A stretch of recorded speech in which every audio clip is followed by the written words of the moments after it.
欢迎回到节目现场，我们持续来关注中国大陆跟加拿大之间的战机有互相对峙。好，这其实呢是发生在这个10月7号的时候，加拿大皇家空军一架极光的海上巡逻机，它在东海空域执行了霓虹行动。那这个计划呢是要在透过监视可疑的潜舰船只活动，确保联合国对北韩的制裁是有被执行的。不过执行任务有一架中国的战机出现逼近加拿大的飞机，那中机就向加机喊话，那加机机长是回应：我是一架在国际空域飞行的加拿大飞机，有执行国家的职责。不过中机这边是没有回复的那双方维持大约30分钟之后，中机就消失了。好，数小时之后就出现另外一架携带导弹的战斗机接近了加拿大飞机战机，那距离最近的时候只有4个机翼远，所以大家就很担心这有没有可能一触即发呢？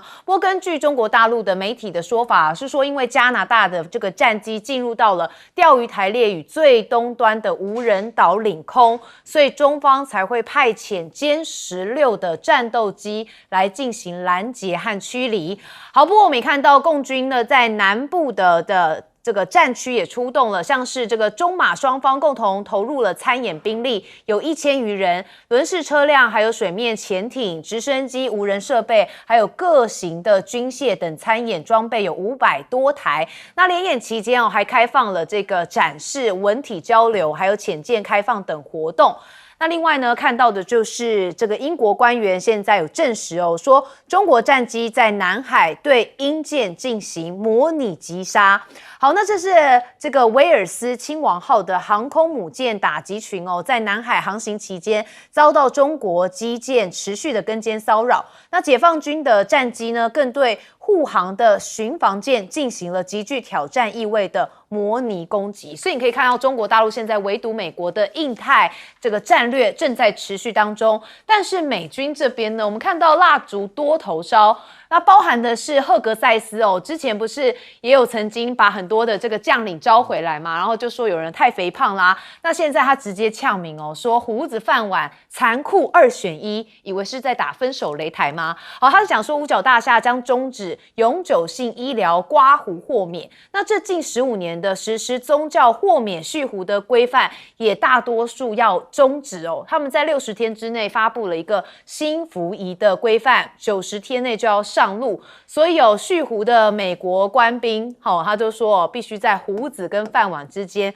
做出了抉择。好，但我们也看到现在这个美军是不是真的输给了解放军呢？因为美国的有媒体头版头条也是大篇幅的报道承认大败。好，一轮去查了一下，是军事媒体军事观察杂志这边他说哇，震撼真的是比93阅兵还大。好，它里头当然是有写说中国的福建号航母成功搭载了歼35的隐形战机，象征中国在电子弹射跟舰载机领域超越美国，这撼动了美军长期的技术霸权还有信心。那5大战区广泛的部署，中国也刻意曝光了歼20的产量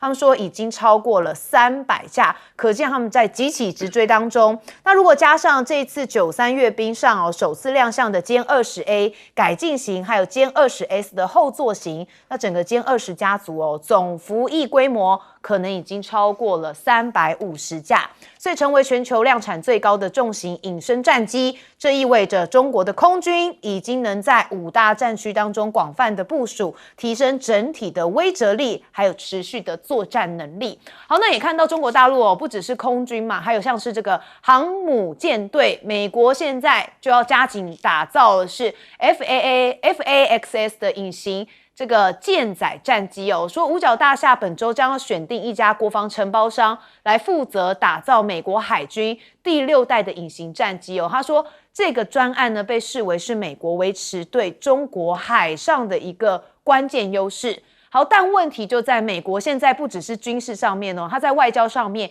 也跟俄罗斯还有北韩都在交好。我们先看到的是最近金价不是一直屡创新高吗？好，是普京押对宝吗？因为说俄罗斯央行从2006年开始就由净卖家转成了净买家，所以他们累积的金库已经达到非常多，是2326.5公吨。那市值大约是新台币9.9兆元，成为了全球第6大黄金储备国。好，所以金价最近就是暴涨嘛，所以也让他们囤金以来，金价已经飙升了841%，就是8倍的状况。好，那当然我们也看到了克里姆林宫现在这个习近平、莫迪还有金正恩等外国领导人也都向普京以生日的祝福来道贺，因为10月7号他迎来了73岁的生日，所以看起来非常友好。好，那北韩这边呢也有80周年的大阅兵倒数2天，中俄越代表团齐聚。那当然，普京这边则是缺席，换成是另外一位这个安全会议副主席兼这个执政党主席的人代表前往。当然，大家也有点意外怎么会是由他来？好，我们看到了刚开始这个中国大陆围堵美国印太的战略的部分，我们要先问的是介大使。对，其实对中国大陆来讲的话，中国大陆这个军事力量快速向外投射主要目标就是要把过去很长一段时间，就是说堵到中国家门口的这些外军，不管是空军还是海军他要把它挤压出去。那当然就是说，现在的国际法的话，就是说外国的军机或者舰艇它没有进入你的领空领海的话，事实上你是没有开火的权利了。那可是就是说你从你的领海往外还有12海里，那是临街区，那个水域你你没有主权，你只有行政权。所以基本上，所以过去这些，尤其美国这些还有美国的盟友过去在中国大陆做的都是非常过分，它就是抵近，几乎就是迫近到你的这个海岸线，就是在你的这个家门口。那当然，随着中国大陆自己本身的力量的强大，它现在就是用这种挤压的方式把你挤出去。那海军也是一样。可是，当然从中国大陆的角度，还很多国家的角度来讲的话，美国的这个说法都是一致的。他说，因为我受到了中国军事的威胁，所以我把飞机开到你家门口。那这个说法的话，你换任何人能接受？是你在威胁我，还是我在威胁你？所以中国大陆，我觉得就是说，一方面要促进自己国家的安全，另一方面也要怎么样？真的也是能够出一口气所以中国大陆现在这个空军的能力来讲，拦截的能力或者驱离的能力都已经非常的具备了。所以你就可以看出来，就是说常常过去他们习以为常的，不管是巡逻机也好，甚至战斗机也好，只要接近中国大陆，中国大陆的回应方式都是很怎么样？很强烈的。那现在看起来的话，如果中国大陆军事力量，尤其空军、海军的军事力量继续增强的话，我想这个西方国家他们对中国大陆这种抵近的侦察，或者说抵近的这种军事威胁会慢慢会有所收敛的。好，我们接着问将军。中国大陆对这个加拿大 CP-140就是 CP-140这个反潜这个侦察机做拦截。这是加拿大的，它这个我们可以看出这个3个现象。第一个，中国大陆现在对这些外机的拦截不管是美国也好、日本也好、加拿大也好，甚至远道而来的澳大利亚也好，它现在都比较做强势驱离，就是距离很近。你看到它现在距离60公尺，我们知道 CP-140就是 P3C 的改良型，它也是4个螺旋桨发动机，它是距离60公尺。那 P3C 的整个翼展就是30公尺你就两个翼展就2个这个30公尺，就2个翅膀而已就到了，那很近那换句话说，在这方面它的警告意味就比较浓。如果警告越浓，你远一点；你警告越近，你警告越浓，就是说你要赶快离开，就近那么近。所以我认为它这个现象就是强势驱离。第二个呢，它是从这个情资会做释放，它拦截完毕之后，整个任务执行完毕之后，中国大陆会有时候就把这个照片就释放出来了。那照片一释放出来呢，中国大陆就是它的官宣就达到一种我们讲舆论战也好、新闻战也好或宣传战也好，中国大陆就很会去运用这个，他很会把这个事情炒作出来，表示说这个让中国大陆变成一个文宣的素材是这样子。那这个是第二个现象。第3个现象呢，现在中国大陆都是远距拦截，它这个在钓鱼台钓鱼台最东边赤尾屿过去赤尾屿过去是黄尾屿。那个距离中国大陆那个沿海很远200多公里，250多公里。你看他出海250公里去拦截，不是在沿海，他跑到钓鱼台这边来了。而且钓鱼台这个8个列岛里面，这个黄尾屿是最东边，这靠近日本了。这个你看跑了出海那么远去拦截这个加拿大的反潜巡逻机，你就知道了哦，原来是远距拦截。以前的时候他只在这个沿海抵近而已，你靠那么近，我在沿海就是就近拦截。现在是远距拦截，所以它这个3个现象现在越来越明显。那我们现在来看，就是中国大陆的歼20。那中国大陆歼20到300架，目前我认为它有3个这个具体的现象。第一个它的数量已经够大了，因为我想一个单一机种已经有300架，那是非常多了。就非常多的嘞，一个航空旅也只不过36架而已。你看它有300架，你看它有多少航空旅完成战备？那第二个，它的可靠度来了，因为300架好像这个飞安的失事的这方面的讯息好像不多，没有听到，表示它可靠度在了。那第3个，稳定度够，它特技飞行的用歼20，你这个特技飞行用歼20，表示你稳定度很高。你看它在空中的这些动作，我们来看的话，表示说它的稳定度算蛮好的，要不然你不好控制。所以它有这3个现象。好，我们接着问邱毅委员。在中国大陆，解放军的海空军还比较落后的阶段，大概20多年前，大家一定记得一个事件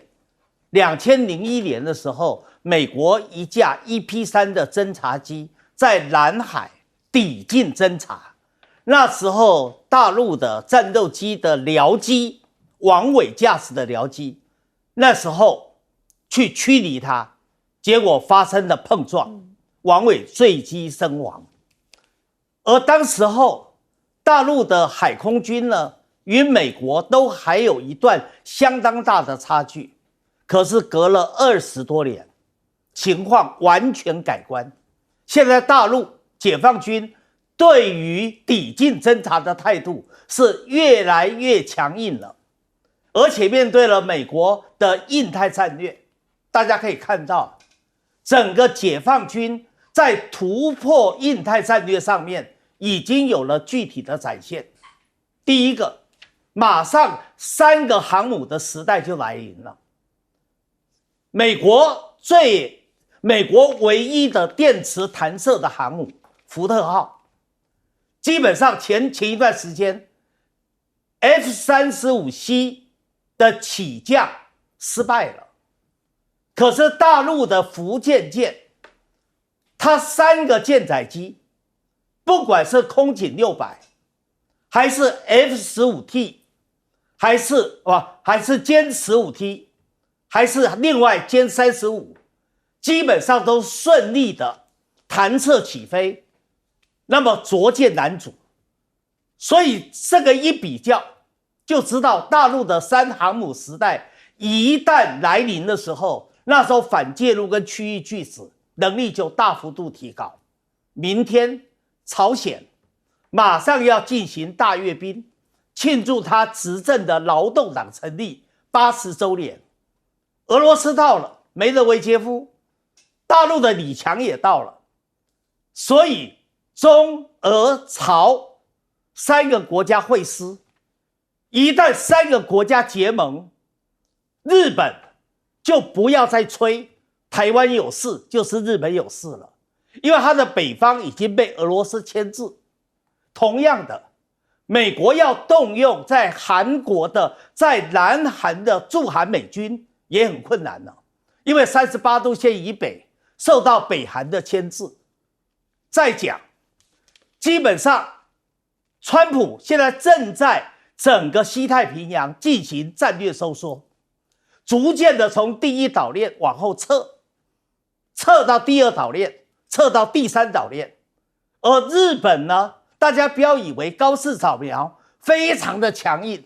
你别忘了他是没有派系的，他后面是谁在指挥他的？就是麻生太郎。所以麻生太郎挂的是自民党的副总裁，另外他太太的弟弟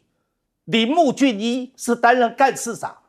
而麻生太郎的系统，大家了解他的性格，我也跟他很熟。麻生太郎就是一个狡猾而投机的人嘛。基本上，日本能不能兑现安倍时候的承诺，日本有台湾有事就日本有事。如果你相信高市早苗会遵守这个承诺，那我可以说你真的太不了解日本了。好，我们休息一下，马上回来。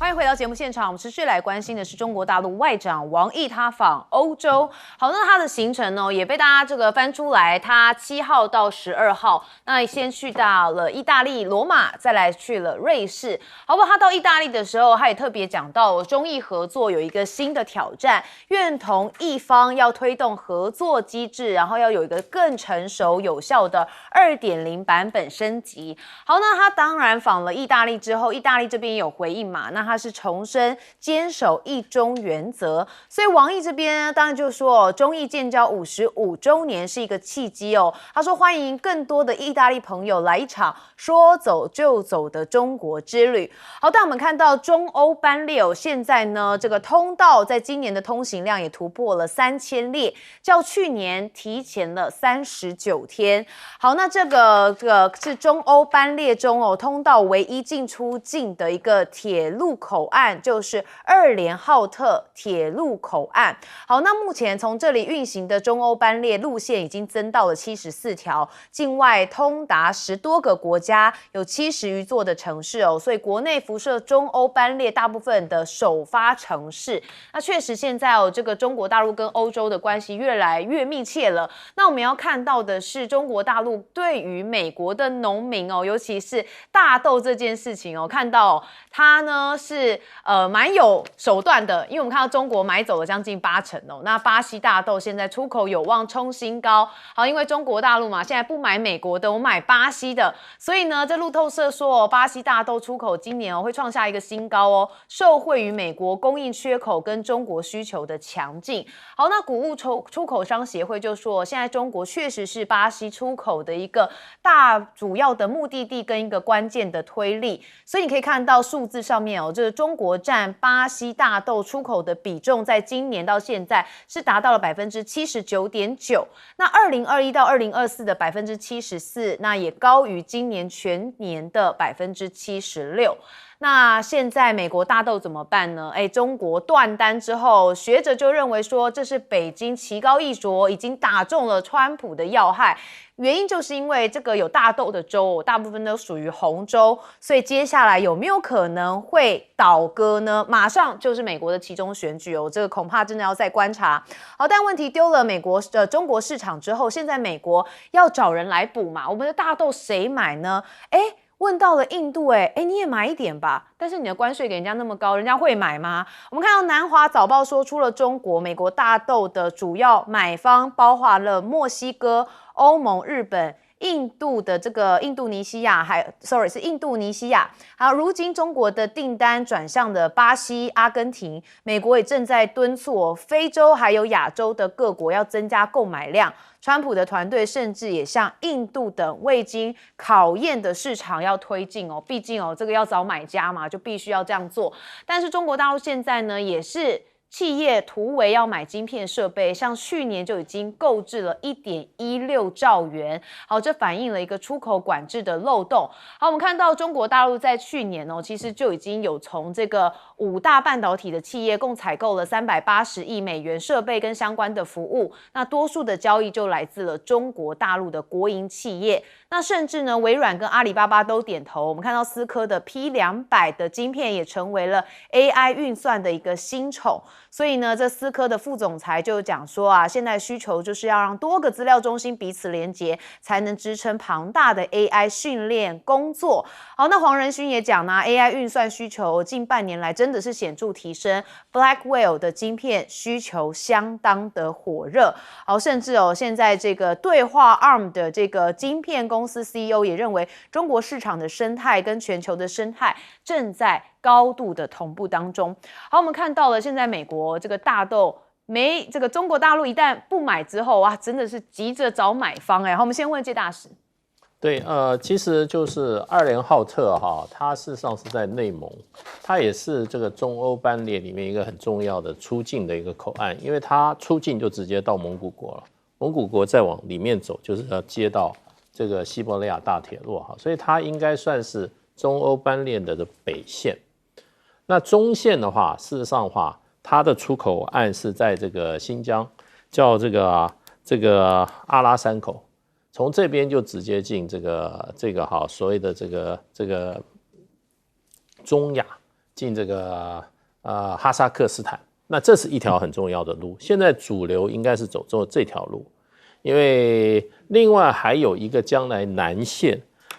会走霍尔果斯，那这个就是正在已经这个延宕很多年，已经开修的就是中吉乌铁路这条路，它直接走这条路。那在这边进入到中亚，然后走伊朗，甚至土耳其，再进入到欧洲哈，所以这个3条线，那这3条线在过去的发展都很快啊，都很快。那当然最主要还是这个中线这一段哈，走这个阿拉山口进这个哈萨克斯坦这条路。那整个中国大陆这个中欧班列啊，现在的营运越来越成熟。那这个过去，因为它是一个穿越很多国家的这一条铁道线，它有很多行政手续的部分。我记得在当初中国大陆推这个"一带一路"的时候，他就特别讲，其实这一个一带这个丝路经济带这个铁路中欧班列它其实它肩负着外交的功能，也就是把这一条欧亚之间的这个大的一道动脉它因为人为的疆界产生的各种行政海关、安全、卫生的这一个整个的检测系统它能够把它这样打通，然后做一个标准化的经营，把它简化。那事实上现在这个程序应该是都相当简化了。然后当然还有分润的问题啦，你这个火车经过这些国家，你都要分润的所以这个系统其实你可以看起来是那条铁路线，可是真正困难的是经营这条铁路线，你要从一个国家跨到一个国家，一个国家跨到一个国家，这产生出来的所谓的各种的行政手续跟法令规章的一个怎么样，还有一个整个的这的一个惯例的一个打通，这需要更长的时间。所以这个人为的因素是有的时候是人的这种制度，有的时候比修硬体还更难。那现在看起来是都已经做得相当的平顺了。前一阵子这个突然波兰他把他的跟这个乌克兰的边界一封锁，这个中欧班列就当时就十几列都没有办法过去。那可是最后当然中国大陆用了很大的压力，可是欧洲国家也有很大的压力，因为他们已经显示出来对这条班列的货运已经非常对他们的经济发展也很重要。所以讲到这个中欧班列，真的可以说是10年有成这个将来陆权整个的陆权的回归到整个这个地球上我想这条班列会扮演非常重要的角色。好，接着问邱毅委员。现在川普一个头两个大，最烦恼的问题就是大豆的问题。所以27号川普要到日本，然后29号他要到韩国庆州，但是重点不是要参加 APEC 的峰会，重点是想跟习近平见面，看看能不能为美国的大豆找到出路。过去美国的大豆一半以上都是销到中国大陆，可是现在因为中美之间的贸易战，中国大陆已经不再给美国豆农这个订单了，转而呢去进了巴西的大豆、阿根廷的大豆。所以这一来的话，美国的大豆都已经快11月了，没有人买大豆都快烂掉了。而且他们当时去种这个大豆的时候都是跟银行贷款的，那现在如果没有办法顺利的把它销到大陆去的话，那这个时候贷款就还不出来了，它就可能产生金融的暴雷就出来了。好，那原来呢美国可以靠农业部拨款来补助这些美国中西部农业州的豆农。那么如果依照我的估计，大概120亿美元的补助款就够，就可以解决目前的燃眉之急。可是很麻烦的是，因为临时预算拨补方案没有过，所以农业部找不到钱去补贴这些中西部红州的这些豆农，所以这一来真的是叫苦连天啦。而且不是只有大豆，它还包含了高粱、玉米、小麦，现在都一样出问题。而偏偏这些都是在美国的中西部的红州，都是川普的铁票区，所以它马上会引发政治的危机。而且祸不单行，14号马上到了，川普又要把所有的中国制的商船要征课港口税，而且港口税一下子调高30倍，他想用这个来打击中国的造船产业，帮助美国的造船产业再次伟大。可是你知道，货运业者、物流业者，他们山不转路转啊，他的出路是什么？我就不停靠你美国的港啊，我去停靠墨西哥的港可以吧？我去停靠加拿大的巴拿马的港可以吧？可是这一来的话，美国各个港口的装卸工人就失业了，美国的卡车司机也失业了，甚至美国的物流业者、零售业者都受到冲击。而偏偏这些人叫做红脖子，又都是川普的忠诚支持者，所以川普这一波等于是一环扣一环，把自己推到了一个危机的深渊里面。好，想害别人，就自己反倒先受害哦。好，将军，我认为这个大豆的问题，我认为最重要就是不确定感，因为这个中国大陆的大豆它是占全世界的生产量就5%，但是中国大陆因为14亿人口，它的需求量是全世界的30%，所以25%都要进口，再进口来。以前向美国买，那现在就转向巴西了。那巴西当然生产最多，但是问题是巴西的也大部分全部都去卖给中国大陆，将近80%卖给中国大陆。那对，对，然后是现在呢，那美国一颗大豆都没卖给中国大陆。问题出在这个地方，那明年要不要种大豆？现在问题出在这里了。美国的大豆占全世界所有的产量的31%，那他当然要养得出，因为美国人的这个饮食习惯呢，没有像我们这个东方人啊，喜欢吃豆腐、喝豆浆，吃豆干呐、搞这些。那这样子的话，还是要寻找市场啊。那最大的市场在中国大陆。你说要请印度帮个忙，他的饮食习惯不一样；想请非洲帮个忙。非洲自己的那个消费能力是有限的，饮食习惯也不同，所以问题是卡在这个地方，你要怎么去解决？认为还是要找中国大陆，但中国大陆现在已经习惯性向巴西、向阿根廷去买了。你现在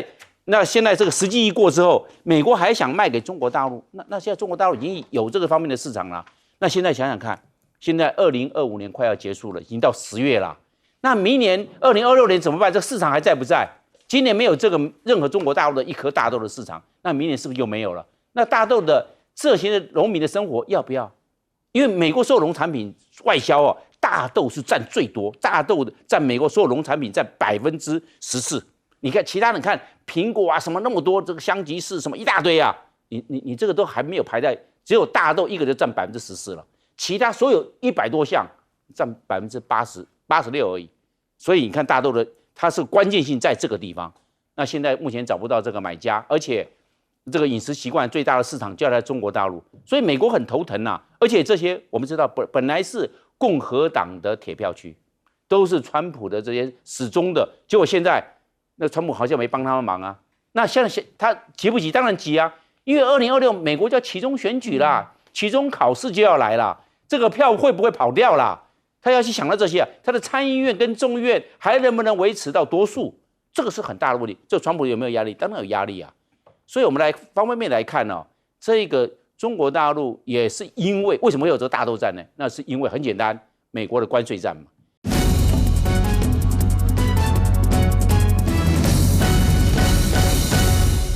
但线追查事件真相，掌握政局的变化。观众朋友，你好，欢迎加入今天的新闻大白话，我是主持人谭一伦。好，节目一开始，我们先来介绍今天的特别来宾。首先是文大国际所教授邱毅，主持人好，大家好。前驻纽大使谢文基，主持人好，各位朋友大家好。前空军副司令张延廷，一轮好，大家好。抱歉，张延廷，我常常会不小心看错。好，那当然我们要一开始看到的就是川普呢，他现在嘛非常想得诺贝尔奖哦。好，我们的赖总统讲到他的这个心坎儿去了，他也有讲到这个川普诺贝尔奖论哦。好，我们看到了现在哦，这个白宫回应哦，真的是让很多绿营的人都嗨翻了。我们看到钟嘉宾有讲，这符合世界民主同盟的利益，甚至周玉蔻姐姐特别说，这就是赖清德投出了2颗好球。他说威廉先生哦，现在是展现身手了。他说受访时，川普协助台海和平，定得诺贝尔和平奖之说，白宫正式正面回应。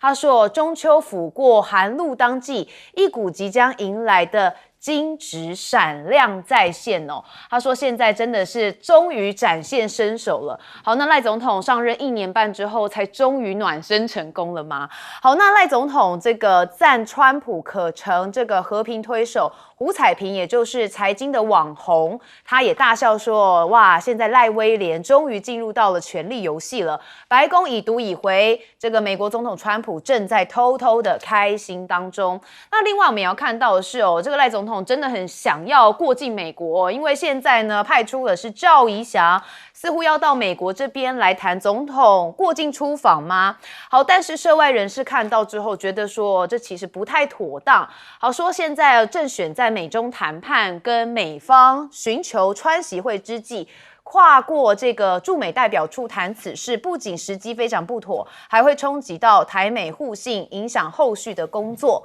那外交事务现在看起来好像变成了2颗太阳哦。那像是这个外交部长林佳龙最近突破中共对我的这个外交封锁，然后接连出访像是日本啊、菲律宾，还有在欧美之间折返跑。那不料在此时呢，国安体系的这个驻美代表不是就传出要换人？那赵宜翔上周更密切的访华府，外传就是要瞧赖总统出访中南美洲过境纽约的事宜。那如果传言为真，就摆明了是不信任我驻处人员跟外交团队。好，但赖总统想着自己，同时可能也要想想台海的安全哦，因为我们看到了中共如果锁台，现在《华尔街日报》就报道说，可能的反应就是天然气会成为我们的阿基里斯腱哦，就是非常重要的部分。好，这促使哦，这个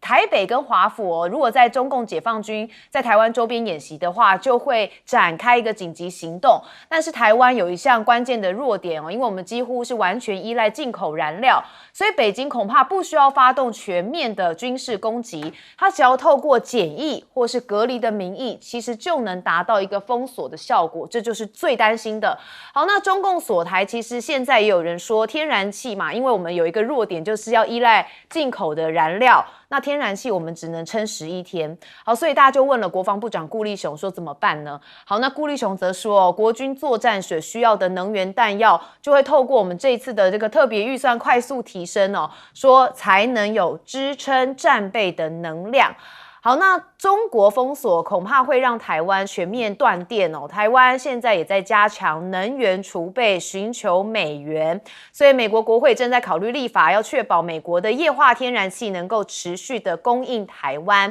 那我们就要好奇问啊，所以现在逼得我们是不是只能剩下自救，或是还是要求美国？但问题是求美国能求吗？到时候会理吗？我们最怕就是台海之争哦，因为恐怕连盟友都没有办法来帮。好，澳洲的前总理哦，现在说美国有在推演哦，其实台海开战撑不到72小时，而且哦可能会很难阻止解放军或是延迟解放军登陆。好，那当然他也有讲到台湾这样子的话，就必须在72小时之内重创共军，如果没有达到72小时的话，恐怕我们就会直接沦陷了。好，那美国智库也有评论哦，说这有7个盟友包含是日本、澳洲、南韩、菲律宾以及法国、德国、英国。然后他们就说了，到底这个评估的指标有哪些人有贡献呢？那看到日本是最可靠而且风险最低的这个战略伙伴，那澳洲是次之，那南韩他们给的评价最低说会变成一个沉重的军事负担。那至于菲律宾跟我们很近嘛，但是它在南海争端上面可能会让美国卷入了跟中国之间的冲突。那如果台海发生战争的话，菲律宾还不能保证会开放美国使用这个菲律宾的基地，所以在评分上面也是比较低的。好，那我们讲到五眼联盟，那也会讲到就是英国。我们看到英国现在因为这个间谍案告吹，原因是因为英国政府没有把中国列为威胁，所以这个部分大家也是蛮关注的。另外呢，英国自导自演说这个欧洲港埠机场挨打现在要栽赃给中俄。那这里头呢也看到一个说有剧本说俄国对外的情报局指出，执行这场行动的乌克兰武装人员将使用中国大陆制的水下设备。然后呢，英方计划要在事后的调查中展示这些装备是作为中国大陆支持俄罗斯侵略的行动的所谓证据，试图要挑起的就是中俄跟西方的矛盾。好，但是问题中国现在军事崛起嘛，我们看到他们的中国版的88舰队。这是央视的国防军事专栏对中国海军的南海舰队的一个报道里头有说到，中国海军南海舰队一口气在军港上面摆出了8艘的驱逐护卫舰。好，看到由远到近分别是2艘055的大型飞弹驱逐舰，还有4艘052D 型的飞弹驱逐舰，以及2艘054A 型的飞弹护卫舰。他们说这个配置看起来真的被不少的军迷朋友戏称为中国版的88舰队，看起来真的是相当的厉害。好，那当然看到说赖清德现在讲这个川普诺贝尔奖嘛，哇，整个绿营都嗨翻了，就认为说这个总统总算跟白宫之间有对话了。好，那这样的论点，我们先问邱毅委员。有对话不见得是好事啊，有对话很可能是个非常糟糕的烂事。白宫前幕僚惠顿不是写过文章吗？2次撰文，特别提到说川普很不喜欢赖清德，对赖清德印象非常的不好，甚至还有人把川普对赖清德的看法，把当年小布希对陈水扁的看法拿来做比拟。为什么？从这一个例子就看出来了。基本上明天10月10号诺贝尔和平奖谁是得主就要出炉了，所以这是一个敏感的时刻啊。川普很希望能够得到诺贝尔和平奖啊，他还吹牛说有8场的战争都是因为他而停火的，尤其是最新的一个就是加萨走廊20点的和平协议，他认为是他一手促成的，所以他认为他应该很有资格可以拿到诺贝尔和平奖。但是川普这个人虽然很想得诺贝尔和平奖，但是他的很讨厌人家去下指导棋。你知道陈水扁接受在美国广播的播客的访问的时候，他就下了指导棋啦，他就在指点江山啦，说如果川普能够阻止习近平对台湾采取军事行动、武力统一的行动，那这时候川普就应该要得到诺贝尔和平奖。这个是犯了川普的大忌呀。川普就是不喜欢有人对他下指导棋嘛，何况马上诺贝尔和平奖的得主就要出炉了。你在川普的15个吊桶7上8下的时候，这个敏感时刻来这么一下的话，这是马屁拍到马腿上嘛。在国际上不是白宫发言人有回应就代表好事不要以为说白宫的发言人有回应就喜不自胜，然后钟嘉宾拍马屁，周玉蔻拍马屁，胡彩萍拍马屁。我一看着这些人的马屁，我就觉得台湾的这个国际观国际视野真的应该要加强了。你想想看白宫发言人的说法是什么？白宫发言人的说法很简单告诉你他说以川普的功劳，他应该得到诺贝尔和平奖，得到好几次了。意思告诉你，他根本不屑你赖清德在那边指指点点嘛。所以这是一个很重要的一个例子。所以要回来真的要检讨一下，你赖清德什么时候选择适当的时候说适当的话，做适当的表态，而不是只为了媒体要曝光，然后就来胡说八道，到最后马屁拍到马腿上，对台湾整个的台美关系反而造成负面的冲击。好，我们接着问将军。我认为这个赖清德他经常押错宝，他押错宝我们可以看得出来啊，他这个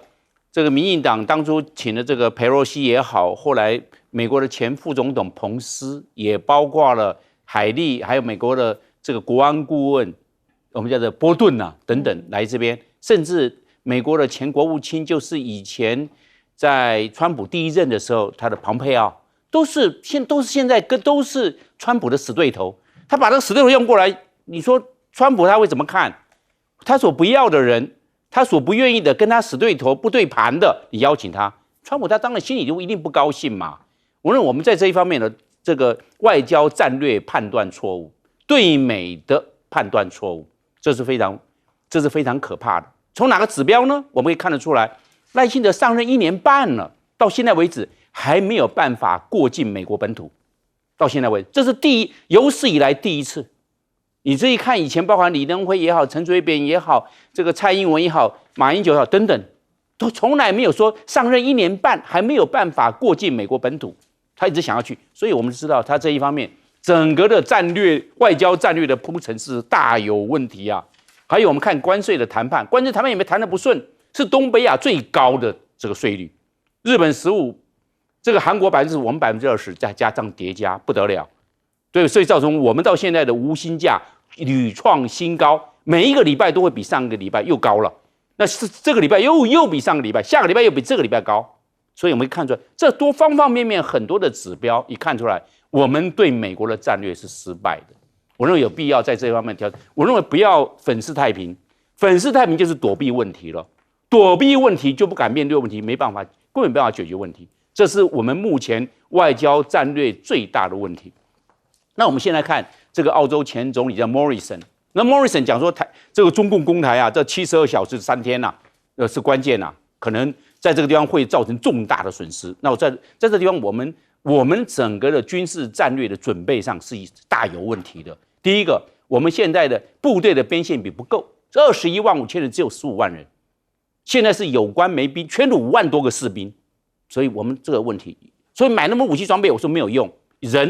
人要到位，再等装备，不能装备放那边没有人。我们现在整个是相反，装备放那边没有人，招不到人，因为现在人越来越难招。大家讲啊，少子化什么，还有一个越来越接近于2027、2030，哇，感觉到年轻人就不愿意来了，因为好像这个方方面面好像要准备，好像要摊盘的时刻要到了嘞，所以年轻人不来了。那现在有关没兵问题大。第二个，头重脚轻，官很多，但是兵没有。头重脚轻呢，会没有战力，因为打仗都是基层在打仗，上面都在规划或指挥或管理或领导，但是真正打仗都在下面。那现在没兵的问题，头重脚轻的问题，怎么样去解决也是一个。另外，我认为部队上的目前的士气不高，第一，因为军人社会地位不高。因为民进党在这个我们叫联改的时候，说军人米虫，嘲讽军人是米虫，年轻人根本不要当米虫，根本不要到军队来。那民进党也不愿意面对，那个赖清德当党主席也不愿意面对，都躲起来。这个鸵鸟心态、掩耳盗铃的这种作为，我认为最可怕。因为现在没有别的问题，就没办法解决问题。我认为这是目前这个军事战略最大的问题所在。好，不解决问题，问题就会解决你哦。好，我们进问介大使。我想这一次赖清德这个操作啊，这个会招致灾难性的后果，我们就等着瞧。为什么呢？因为赖清德的这些传声筒啊，用了4个字，这个字啊，会让赖清德付出代价。他说白宫回应，白宫如果要回应的话，在我们外交上来讲的话，那就是白宫主动声明说啊，关于这个赖清德讲什么，我怎么回应。可是我们这边这个，不管是绿的传声都用是白宫回应，不是白宫回应，是有记者在白宫的记者会里面，然后提出问题，说，哎，我们听说那个赖清德说什么说什么，你们怎么看法？这个是答复记者询问，不叫白宫回应。你如果这都叫白宫回应的话，白宫将来不敢跟你打交道。在外交上，你没有这样占便宜占到这样子的情况的，这个是外交是非常严谨的，所以你这样做的话，别人就知道你们这种玩法是危险的，他不会随便跟你这样被你拉下水，你这个在外交上就是拉下水。不管如何，人家会觉得我不是我回应啊，我没有要回应赖清德啊，对，而且这个发言人他也会被内部质疑说你有回应吗？那说他是记者问我啊。所以我才回答记者的问题，这个怎么叫白宫回应呢？那你说我们在台湾这边做这么大宣传，自由时报还有周玉蔻这边讲了一大堆，你以为美国会不知道吗？美国绝对知道 AIT 在那边是干嘛的。这个对 AIT 的政治官员来讲，他就要把这个事情要赶快报回去，要做分析。也就是说，你将来跟这个赖清德这个他们这个团队要打交道，你要小心，没有的事他会把它夸张，他会把它扭曲。另外一方面，这个从美国政府的角度来看，你在台湾做这样子的宣传，你是在消费白宫，白宫是随便给你这样宣传的吗？做你的宣传的工具吗？所以这个就变成你要跟任何这种政府打交道的话，你第一个要诚信，第二个你要有分寸，你要知道这个行业不是你随便动一下，人家根本不晓得，你就把人家讲的人家已经干嘛，跟你已经什么哇，正式回应你赖清德了。所以呢，我觉得这个外交上，我昨天我就讲，这是一个灾难，他不晓得后果的严重性，所以我一开始我就说这个。赖清德这个外交团队实在太外行了，就在那边自以为是，以为你在台湾做的什么事人家都不知道吗？你只要讲到美国，你只要讲到白宫，我告诉你，美国的这个情报体系跟他的外交体系，那个报告第二天早上就放在川普的桌上。我们过去就吃过亏，也就是媒体的报道，那时候小布希。后来小布希被陈水扁被小布希用3字经骂了2次，而且说他是什么？他说是 trouble maker，你不要给我找麻烦。对美国来讲，川普有他的全球布局，他美国的最大的国家利益在哪里，他很清楚。那你其他的人，你不要狗摇尾巴，你不要以为你自己聪明，在台湾躲在这边你在那边讲的天花乱坠的。这个是降低人家以后对你的信任，跟你保持更远的距离。所以我是觉得外交部的这个赖清德这个外交团队真的应该换血，重新换一批人，要找这些真正有比较懂一点的来办，要不然他偷鸡不着蚀把米好，我听到很多学者也说嘛，这个国安团队要换，外交团队要换，这个赖总统不知道找不找得到人。好，我们休息一下，马上回来。